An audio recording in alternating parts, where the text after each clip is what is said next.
The leader of a bizarre religious group was sentenced today to at least 26 years in prison and possibly more. In June, John Coltharp, the self-proclaimed leader of the Knights of the Crystal Blade, pleaded guilty to sodomy and bigamy charges involving his own children. As News 4 Utah's Marcos Ortiz reports, Coltharp made one last sermon in court before heading to prison.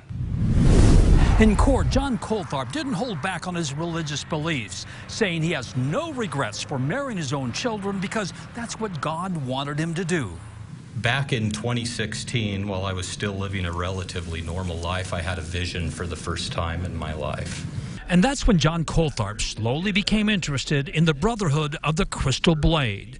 Samuel Schaefer joined him, and their religious views took what his attorney claims was the wrong path. Both kidnapped their own daughters and hid them in a storage shed in Iron County. They eventually admitted to marrying each other's daughters and taking their own 4-year-olds as child brides. Prior to being sentenced, Coltharp told the judge he was following God's command. I have done exactly what he's asked me to do. To the best of my ability. I'm not a perfect person. I'm a weak person. I have passions and weaknesses like anybody else, but my marriage was the right thing to do. Those were words that brought anger and tears to the maternal grandparents of the children. He's a predator.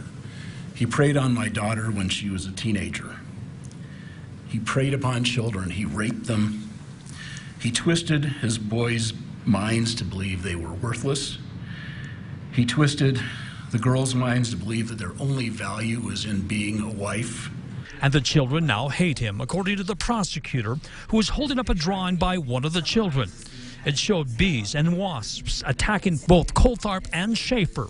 But their grandfather says there's positive signs coming from the children. There's struggles. It's difficult. It's not easy, but they're making it. And we're going to make sure that they have the love and support that they need in order to do that. Now that their nightmare is over. It's nice to know that most likely he will be spending the rest of his life in prison, and we hope that it is very, very uncomfortable for him. More criminal charges are expected, this time involving the parents of Coltharp for obstruction of justice. In Manti, Marcos Ortiz, News 4 Utah. Another member of the Knights of the Crystal Blade, Robert Rowe, is also facing felony charges related to sexual relations with one of the children. He will have a preliminary hearing in October.